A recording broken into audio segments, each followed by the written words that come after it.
First off, I'd like to give all praises, glory, and honor to Yahweh, Bahashem, Yahweh Shai, Bahashem, Rakakwadash. Double honors to those elders and apostles out there from Great Millstone who teach and rule well.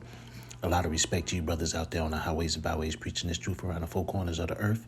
And salutations to the hopeful elect that you guys may be sealed soon. And with that, this your brother Dawaba from the branch of GMS here in Chicago, coming right back at you with a little lesson. And I think bros might find this a little interesting.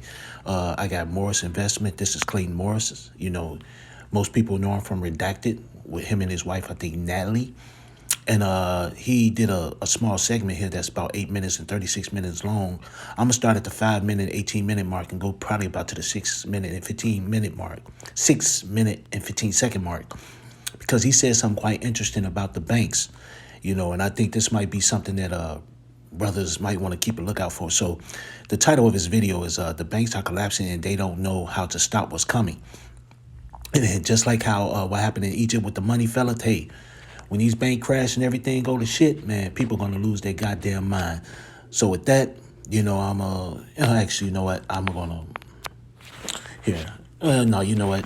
I'll let this play and then I'll get a scripture. It gets worse, much worse. And I think this is really the most important part of the story because we can't control China.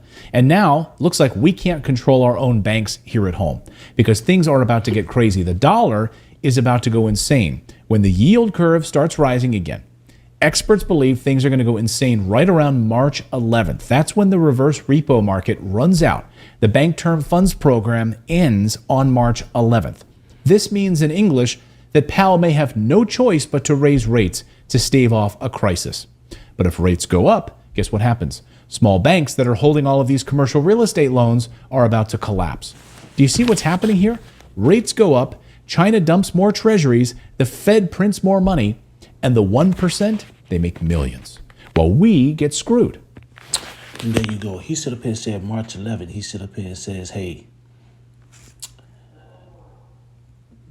the banks,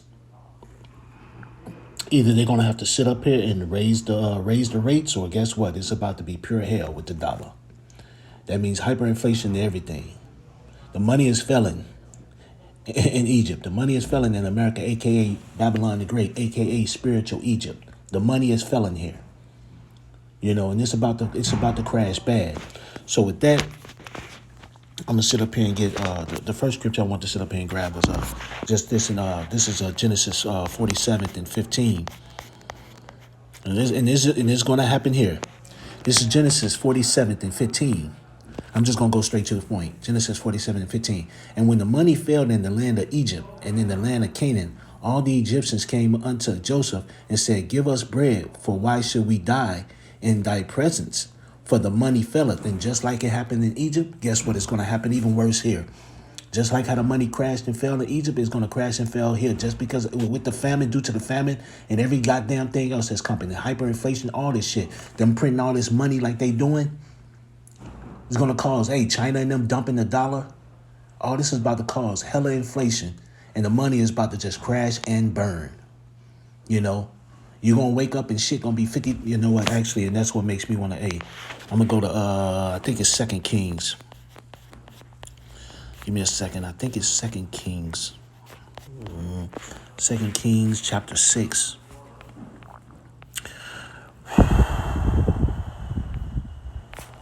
Give me a second.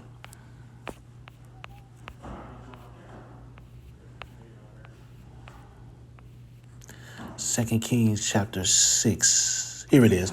2 Kings chapter 6, and I'm going to start at 24. And it came to pass after this that Ben-Hadad, king of Syria, gathered all his hosts and went up and besieged Samaria. And there was a great famine in Samaria. And behold, they besieged it until an ass's head was sold for 80 pieces of silver, and 1/4 part of a cab of dove's dung for 5 pieces of silver. And this is what's going to happen here. This is what you would call hyperinflation during that time. So here it is, an ass's head, which is totally against the scriptures, totally forbidden to eat. But here it was getting sold for 80 pieces of silver. So that's 40 pieces of silver. 40 pieces of silver. Can you imagine, like, if you got 40 pieces of silver now at an ounce, And if I'm thinking, I think silver is what, like, I'm just going to go with something that's easy for me right now to calculate. So let's just say you got 40 pieces of silver and each silver costs $20. That's $800 for the head of an ass, is what I'm talking about. And then it says 5 pieces of silver for some dung of a dog. 5 pieces at $20. That's $100. Can you imagine waking up, man, and a potato is $100? One potato, not even a sack of potatoes, like one potato, $100. That's what's about to happen. The money is about to fail. It's about to be hyperinflation, and people about to be in for a world of hurt. With that, I'm just gonna grab one more scripture. This is Ecclesiastes 1:9. Here it is. It's Ecclesiastes 1:9. The thing that hath been, it is that which shall be, and that which is done is that which shall be done. And there is no new thing under the sun. So all the things that's happened before, all the things, the money felling in Egypt, like the siege there in Samaria, where all that the food prices went up because they were sieged. So what was happening? They couldn't bring food in. So whatever food was there, whatever they had to sit up here and use to eat. And guess what? That food was getting expensive and expensive because they couldn't get no other food. Same way it's going to happen here. Just like it happened then, there's no new thing under the sun. Everything that was written aforetime was written for our learning. So all the things that was written in the past, in the scriptures, was written for us to understand now and for our learning now. Because the same things that happened back then with our forefathers are the same thing that's going to happen now. And it's going to be even worse. So with that, I'd like to give all praises, glory, and honor to Yahweh, by Hashem Yahushai, by Hashem Rakakwadash. Double honors to those elders and apostles out there from Great Millstone who teach and rule well. A lot of respect to you brothers out there on the highways and byways preaching this truth around the four corners of the earth. And salutations to the hopeful elect that you guys may be sealed soon. And with that, I always say stay prayed up, brothers. Pray for each other because we're almost up out of here.